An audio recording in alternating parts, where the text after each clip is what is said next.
চাওক মই প্ৰথমৰ পৰাই অস্ত্ৰক বিশ্বাসী নহয় আমছুৱে বা বিশেষকৈ অসমৰ সংখ্যালঘু সমাজ অস্ত্ৰক বিশ্বাসী নহয় কাৰণ অস্ত্ৰই এটাই কেতিয়াও সুস্থিৰ পৰিৱেশ সুস্থিৰ সমাজ সৃষ্টি কৰিব নোৱাৰে যিবিলাক দেশত আপুনি বিশ্বৰ বিভিন্ন দেশত চাওক যাৰ হাততে অস্ত্ৰ আছিল সেই দেশবিলাকে আজি ধ্বংসৰ গৃহত গৈছে যি জাতিৰ হাতত অস্ত্ৰ থাকে সেই জাতিয়ে বিভিন্ন সময়ত বিভিন্ন সমস্যাৰ সন্মুখীন হৈছে গতিকে মই ভাবোঁ যে মানুহৰ হৈ কাম কৰিবৰ কাৰণে সমাজৰ হৈ কাম কৰিবৰ কাৰণে অস্ত্ৰৰ প্ৰয়োজন নাই আৰু মই মুখ্যমন্ত্ৰী এইটো কথা কোৱাৰ উদ্দেশ্যটো হ'ল মুখ্যমন্ত্ৰী ডাঙৰীয়া গৃহ বিভাগ সম্পূৰ্ণ বিফল হৈছে মুখ্যমন্ত্ৰী নিজে অসমৰ ৰাইজক নিৰাপত্তা দিব নোৱাৰি হাতত অস্ত্ৰ তুলি দি নিজৰ মাজতে হাই কাজিয়া সৃষ্টি কৰাৰ এটা মানে পৰিৱেশহে তৈয়াৰ কৰিব বিচাৰিছে বুলি মোৰ অনুভৱ হয় গতিকে আমি অস্ত্ৰক বিশ্বাসী নহয় এই অস্ত্ৰই অসমৰ সমাজ জীৱনক ক্ষতি কৰিব অসমৰ সমাজ জীৱনৰ কাৰণে এইটো ভাল লক্ষণ নহয় কাৰণ আমি বিচাৰিছোঁ চৰকাৰে আমাক নিৰাপত্তা দিব আৰু আমি সকলোৱে মিলিজুলি সমিল মিলেৰে অসমখন আমি আগুৱাই লৈ যাম এই নীতিৰে আমি চলিব লাগিব আৰু এই অস্ত্ৰ দিলে এই অস্ত্ৰৰ যে মিছ ইউজ কৰি পেলাই যে ক'ত কেনেকৈ কোনে কি কৰিব তাৰ কাৰণে দায়ী কোনে হ'ব গতিকে আমি ইয়াক বিশ্বাসী নহয় যাৰ কাৰণে মুখ্যমন্ত্ৰী 1 আগষ্টৰ পৰা অস্ত্ৰৰ লাইচেঞ্চ দিব বুলি কৈছিলে আমি সিদ্ধান্ত গ্ৰহণ কৰিছোঁ যে আমি অস্ত্ৰ নহয় আমি যিহেতু পৃথিৱীত আটাইতকৈ ডাঙৰ শক্তিশালী অস্ত্ৰবিধি হৈছে কলম আমি বিশেষকৈ সংখ্যালঘু অঞ্চলবিলাকৰ অভিভাৱক শিক্ষক ছাত্ৰ ছাত্ৰী মাদ্ৰাছাৰ ছাত্ৰ ছাত্ৰী মহিলাসকলক আমি ঘৰে ঘৰে গৈ হ'লেও স্কুলত মাদ্ৰাছাত গৈ হ'লেও আমি কলম বিতৰণ কৰি আছোঁ আৰু আমি তেওঁলোকক উৎসাহিত কৰিব বিচাৰিছোঁ যে আমি জীয়াই থাকিবৰ কাৰণে অসমখনত সমন্বয় সৃষ্টি কৰিবৰ কাৰণে ভাতৃত্ববোধ সৃষ্টি কৰিবৰ কাৰণে আজান পীৰ চাপ শংকৰদেৱ গুৰুজনা মাধৱদেৱ গুৰুজনা তেওঁলোকে যি বৰ অসম দেখিছিলে সেই বৰ অসমখনক যাতে কোনো সন্মান কৰিব নোৱাৰে গতিকে আমি সেই পৰিৱেশ এটা ঘূৰাই আনিবৰ কাৰণে শংকৰদেৱ গুৰুজনাই যিটো মানে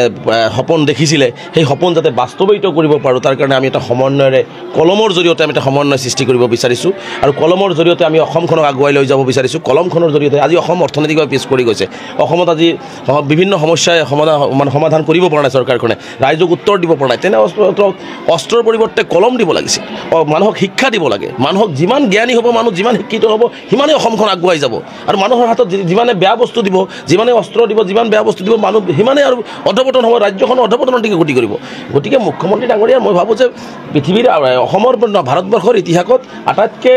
বেয়া যিটো স্থিতি বেয়া যিটো পৰিৱেশ বা বেয়া যিটো সিদ্ধান্ত হয়তো হিমন্ত বিশ্ব শৰ্মা ডাঙৰীয়া লৈছে আজি নুবুজিলেও হয়তো আমি অসমৰ ৰাইজে 10-15 বছৰ পিছত বুজিবলৈ পাম নিজেও যে মুখ্যমন্ত্ৰী হিমন্ত বিশ্ব শৰ্মা ডাঙৰীয়া অসমখনক ভাল পায় এইবিলাক কাৰণে অসমখন ধ্বংস কৰিবৰ কাৰণে কৰিছিল গতিকে আমাৰ স্পষ্ট স্থিতি পৃথিৱীৰ আটাইতকৈ শক্তিশালী অস্ত্ৰবিধেই হৈছে কলম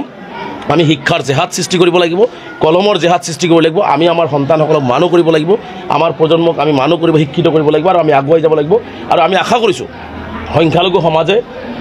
এই কলমৰ জৰিয়তে অসমখনৰ নাম ল'ব অসমত সম্প্ৰীতিৰ বান্ধন আৰু অধিক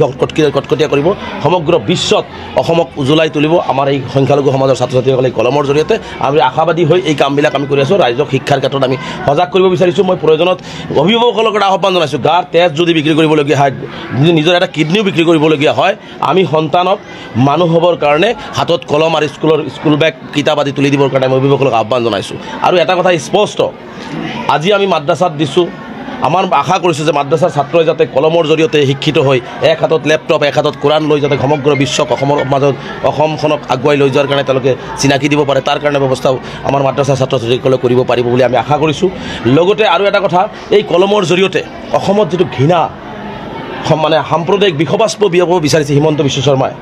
তাৰ জবাব সংখ্যালঘু সমাজে এই কলমৰ জৰিয়তে দিব কাৰো লগত কাজিয়া কৰি নহয় কাৰো লগত বেয়া মনোভাৱেৰে নহয় কলমৰ জৰিয়তে এই ঘৃণাক প্ৰতিহত কৰিবৰ কাৰণে সংখ্যালঘুৰ সমাজ আগবাঢ়ি আহিব বুলডোজাৰৰ যি মানুহৰ ঘৰ ভাঙাৰ শব্দ এই শব্দবোৰৰ মানুহৰ যি আৰ্তনাদ মানুহৰ যি চিঞৰ মানুহৰ যি কান্দন এই মানুহৰ যি চকু পানী তাৰ এটোপাল চকুৰ পানী বুলডোজাৰৰ এটা শব্দ আৰু বুলডোজাৰৰ সেই ঘৰ ভাঙা মানুহৰ হিয়া ভৰা কান্দনৰ প্ৰতিটো শব্দত যি আমাৰ কাণত বাজিছে তাৰ প্ৰত্যুত্তৰ সংখ্যালঘু ৰাইজে এই কলমৰ জৰিয়তে দিব মোৰ দৃঢ় বিশ্বাস আজি অসমত সংখ্যালঘু সমাজক যি ধৰণে সন্দেহজনক বা বাংলাদেশীৰ নামত যি ধৰণে নিৰ্বিচাৰে অত্যাচাৰ কৰি আছে ধৈৰ্য আৰু সংযম ৰাখি সংখ্যালঘু সমাজে এই কলমৰ জৰিয়তে প্ৰতিটো অন্যায়ৰ প্ৰতিটো অত্যাচাৰৰ জবাব সংখ্যালঘু সমাজে কলমৰ জৰিয়তে দি এইসকলৰ মুখত যোগ্য প্ৰত্যুত্তৰ দিব হিমন্ত বিশ্ব শৰ্মা ডাঙৰীয়াৰ মুখত যোগ্য প্ৰত্যুত্তৰ দিব আৰু এই কলমৰ জৰিয়তে আজি তেওঁ কি কৰিব ঘৰ এটা ভাঙিছে মানুহৰ মুখৰ ভাত কাঢ়ি লৈছে কিন্তু ব্ৰেইনটো তেওঁ কাঢ়ি ল'ব পৰা নাই মানুহক তেওঁ হেক কৰিব পৰা নাই গতিকে যেতিয়ালৈকে আমাৰ ব্ৰেইন আছে যেতিয়ালৈকে আমাৰ আমাৰ সুস্থ মানসিকতাৰ কাম কৰিব পৰা শক্তি আছে আমি ৰাস্তাত থাকি হ'লেও আমি তিৰপলৰ তলত থাকি হ'লেও কলমৰে যুঁজ কৰি প্ৰতিটো অন্যায়ৰ জবাব আমি কলমৰ জৰিয়তে দিবৰ কাৰণে সংকল্পবদ্ধ আৰু অসমৰ সংখ্যালঘু সমাজ সংখ্যালঘু ছাত্ৰ ছাত্ৰীয়ে কলমৰ জৰিয়তে দিব আৰু ইয়াৰ যোগ্য প্ৰত্যুত্তৰ পাব আৰু তেতিয়াহে আমি অসমখন আগুৱাই লৈ যোৱাৰ কাৰণে আমি তেনেকুৱা ধৰণে চেষ্টা কৰিম গতিকে আমাৰ মূল অস্ত্ৰ হৈছে কলম মূল অস্ত্ৰ হৈছে শিক্ষা গতিকে আমি ধৈৰ্যশীলভাৱে আমি কোনো ধৰণৰ মানে বেলেগৰ লগত হাই কাজিয়াৰে নহয় সমন্বয়েৰে যিমানে অন্যায় অত্যাচাৰ আমাক নকৰক কিয় আমি অসমীয়া আমি ভাৰতীয় আমি এক বৃহত্তৰ অসমীয়া জাতিৰ এটা অবিচ্ছেদ্য অংগ গতিকে আমি এইখন অসমৰ বাসিন্দা ইয়াতে আছোঁ ইয়াতে মৰিম ইয়াতে বিলীন হৈ যাম ইয়াৰ পৰা আমাক কোনো আঁতৰাব নোৱাৰে যাৰ কাৰণে যিমানেই অন্যায় অত্যাচাৰ নকৰক কিয় কলমৰ জৰিয়তে পুনৰ নিজকে প্ৰতিষ্ঠিত কৰাৰ লগতে ৰাজ্যখনকো প্ৰতিষ্ঠিত কৰাৰ কাৰণে যিমান সম্ভৱ কষ্ট কৰিব লাগে সংখ্যালঘু সমাজ কৰিবৰ কাৰণে সাজু আছোঁ আৰু কৰি থাকিম গতিকে মই স্পষ্টকৈ কৈছোঁ যে এই কলমৰ যাত্ৰা শিক্ষাৰ যাত্ৰাত শিক্ষাৰ জাগৰণৰ যাত্ৰাত সংখ্যালঘু সমাজ ওলাই আহিব লাগে সংখ্যালঘু সমাজ বিকল্প কোনো ৰাস্তা নাই এই ৰাস্তাৰ জৰিয়তে সংখ্যালঘু সমাজক বিশ্বৰ দৰবাৰত চিনাকি কৰাই দিয়াৰ কাৰণে মই সংখ্যালঘু সমাজক আহ্বান জনাইছোঁ